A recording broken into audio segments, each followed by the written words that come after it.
20 number तक के question पिछले वीडियो में हमने किए थे। 1 से 10 तक के क्वेश्चन 10 वीडियो बनाएंगे ऐसे 10-10 क्वेश्चन के, जिसमें भारतीय संविधान के सभी क्वेश्चन कवर हो जाएंगे और डिटेल से इसको डिस्कस करने वाले हैं। तो चलिए शुरू करते हैं आज का वीडियो, जिसमें 11 से 20 नंबर के क्वेश्चन हम देखने वाले हैं इन डिटेल। तो सबसे पहला क्वेश्चन है, संपत्ति के अधिकार को किस संविधान संशोधन के द्वारा हटा दिया गया था?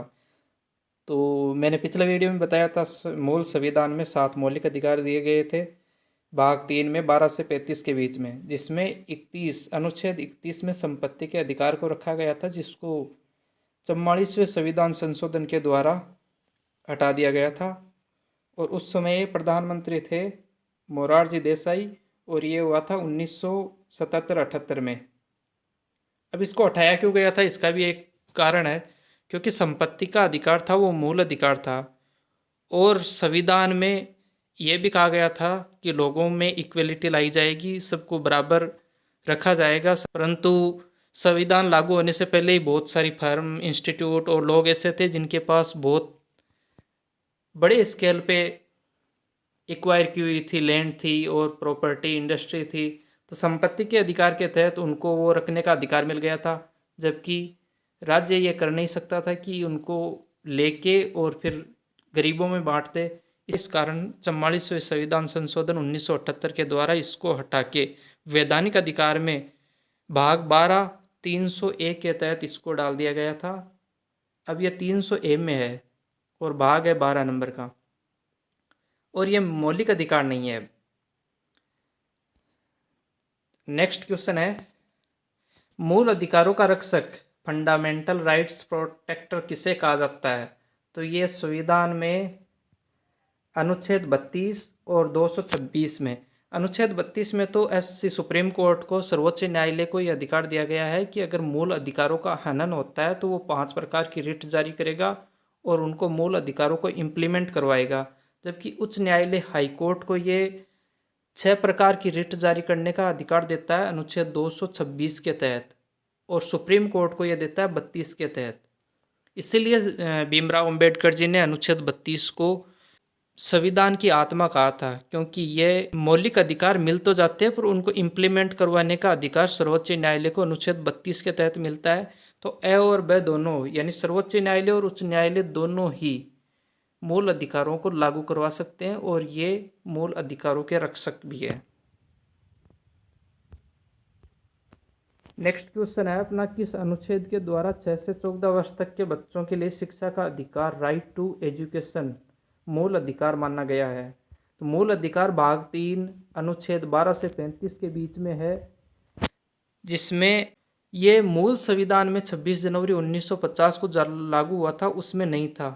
परंतु 86वां संविधान संशोधन 2002 के द्वारा अटल बिहारी वाजपेयी जी की सरकार ने इसको एक मूल अधिकार बनाया और अनुच्छेद 21A में रखा।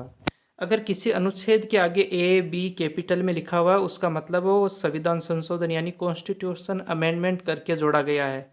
तो ये 86वां संविधान संशोधन है 2002, जिसके द्वारा अटल बिहारी वाजपेयी जी की सरकार ने इसको मूल अधिकार बनाया है। अगला क्वेश्चन है अपना, लोक कल्याणकारी राज्य की अवधारणा वेलफेयर स्टेट इन इंडिया किसमें निहित है? तो लोक कल्याणकारी राज्य की अवधारणा मूल अधिकार में भी नहीं है, राज्य की नीति निर्देशक तत्व है, जो कि भाग 4 है, जिसमें 36 से 51 के बीच में अनुच्छेद है। यह है जो सुप्रीम कोर्ट लागू नहीं करवा सकता, ये वाद योग्य नहीं है। इसको किसी भी अगर राज्य लागू करे या न करे, इसको चुनौती नहीं दी जा सकती किसी भी न्यायालय में, परंतु ये राज्य को निर्देश दिए गए हैं कि राज्य इनको लागू करवाएगा जैसे ही संभव हो, जैसे स्थितियां बने। जैसे यूनिफॉर्म सिविल कोड अनुच्छेद 44 में इसी में ही है, क्योंकि उस समय इसको लागू करना पॉसिबल नहीं था, तो संविधान निर्माताओं ने इसको आने वाली सरकारों पर छोड़ दिया, और इसको राज्य के जो सरकारें हैं उनके लिए निर्देशक तत्व के रूप में माना गया है। तो ये भाग 4 में है, और ये लोक कल्याणकारी राज्य, इसमें बहुत सारे ऐसे प्रावधान है जिसमें समानता और सभी सामाजिक वर्गों के, आर्थिक वर्गों के बीच में लिंग के, क्षेत्र के या किसी भी जन्म स्थान के आधार पर भेदभाव किए बिना समानता लागू करने के बहुत सारे प्रावधान है, जिसमें एक तो अनुच्छेद 44 समान नागरिक संहिता है, पर्यावरण की रक्षा है 48(1) के तहत, ग्राम पंचायतों का गठन है 40 के तहत, जिसको राज्य ने बाद में धीरे धीरे लागू भी किया है।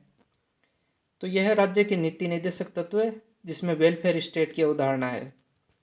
अगला क्वेश्चन है अपना संविधान का अनुच्छेद 40 आर्टिकल 40 राज्य को निर्देश देता है कि वह ग्राम पंचायतों का गठन करेगा। ये नीति निर्देशक तत्व में ये राज्य के लिए बाध्यकारी नहीं है, परंतु राज्य के लिए निर्देश है कि वो इसको लागू करेगा जैसे ही पॉसिबल हो। तो ग्राम पंचायतों का गठन मूल संविधान में नहीं था, परंतु ये निर्देश था राज्य के लिए। तो बाद में सरकारों ने 73वें और 74वें संविधान संशोधन के द्वारा ग्राम पंचायतों का गठन 73वें संविधान संशोधन 1993 में संविधान संशोधन करके इसको लागू किया था। और समान कार्य के लिए समान वेतन, यह है अनुच्छेद 39 में। और पर्यावरण की रक्षा यह है 48A में, जिसको 42वें संविधान संशोधन के द्वारा 1976 में जोड़ा गया था। 42वें संविधान संशोधन इंदिरा गांधी जी की सरकार ने किया था 1976 में, आपातकाल के पीरियड में।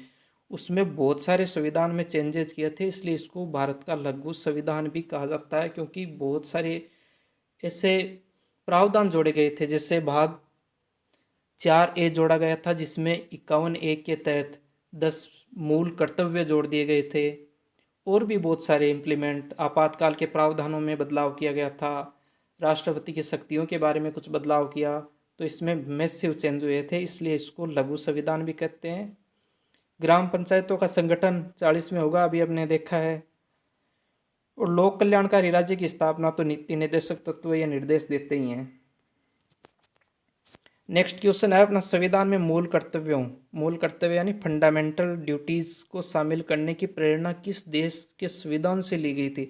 अभी मैंने बताया था 1976 में 42वां संविधान संशोधन हुआ था, उसमें बहुत सारे प्रावधान जोड़े गए थे। उसमें एक था संविधान का भाग 4A, जिसमें अनुच्छेद 51A, इसमें 10 प्रावधान जोड़े गए थे।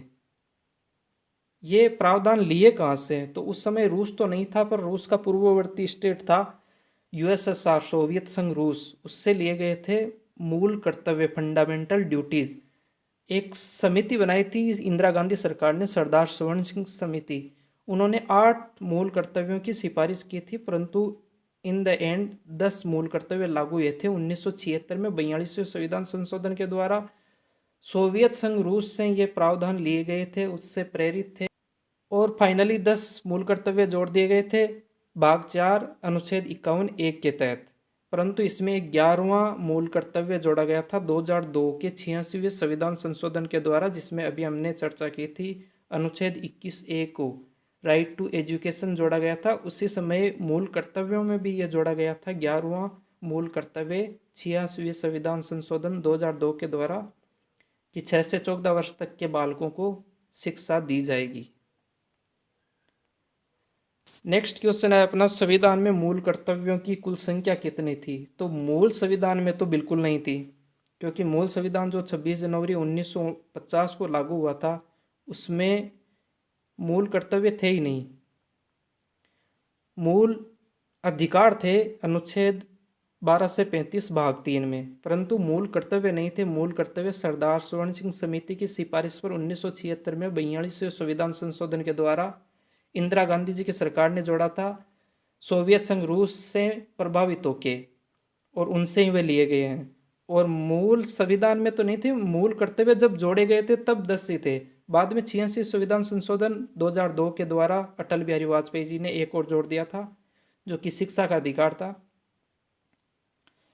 तो मूल संविधान में तो बिल्कुल नहीं थे, और जब जोड़े गए थे तब 10 थे, यानी मूल रूप से ये 10 थे, अब 11 है।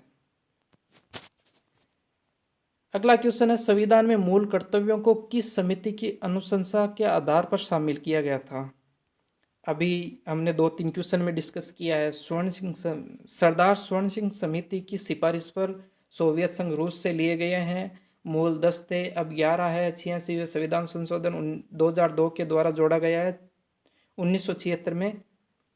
42वें संविधान संशोधन के द्वारा मूल कर्तव्य संविधान में आते हैं भाग 4A अनुच्छेद 51(1) के तहत। अगला क्वेश्चन है सेकंड लास्ट, भारतीय संघ की शक्ति executive power of the union किस में निहित है? तो भारतीय संघ है उसकी कार्यकारी शक्ति है जो राष्ट्रपति में निहित होगी, संसद में भी नहीं होगी, प्रधानमंत्री में भी नहीं होगी, क्योंकि भारत का सर्वोच्च जो अथॉरिटी है वो है राष्ट्रपति। और भारत सरकार के जो भी है, यूनियन के जो भी कानून है वो राष्ट्रपति के नाम से ही जारी होते हैं। भारत सरकार के जो भी आदेश होंगे, संसद में 3 अंग होते हैं, राज्यसभा होगा, लोकसभा होगा और राष्ट्रपति।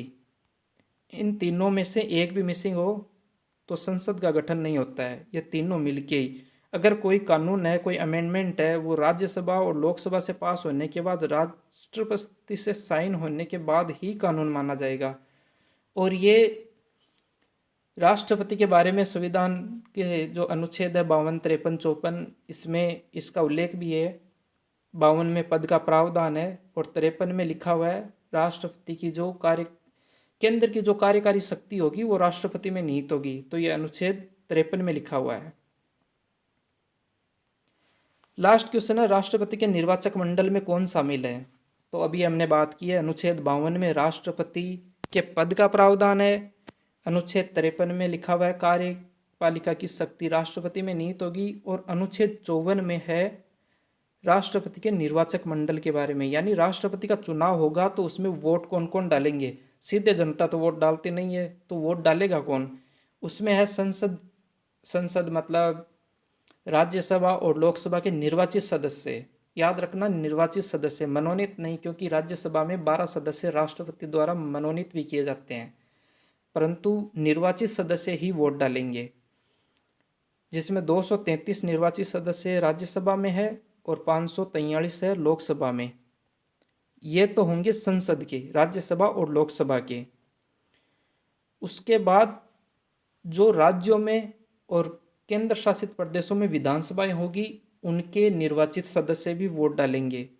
तो राज्य तो सभी राज्यों में विधानसभाएं हैं, परंतु पुडुचेरी और दिल्ली में भी विधानसभा है, उसके सदस्य भी राष्ट्रपति के निर्वाचन में वोट डालेंगे। ये मूल संविधान में नहीं था कि केंद्र शासित प्रदेशों के विधानसभाओं के मेंबर भी वोट डालेंगे। ये 70वां संविधान संशोधन हुआ था, उसके द्वारा यह प्रावधान जोड़ा गया था कि संसद के सदस्यों के साथ साथ राज्यों के जो निर्वाचित सदस्य हैं विधानसभाओं के, उसके साथ साथ केंद्र शासित प्रदेशों यानी दिल्ली और पुडुचेरी के जो भी मेंबर ऑफ लेजिस्लेटिव असेंबली है, उसके जो इलेक्टेड मेंबर है, वो भी राष्ट्रपति के निर्वाचन में वोट डालेंगे। तो ऑप्शन हो गया इसमें अपना सी।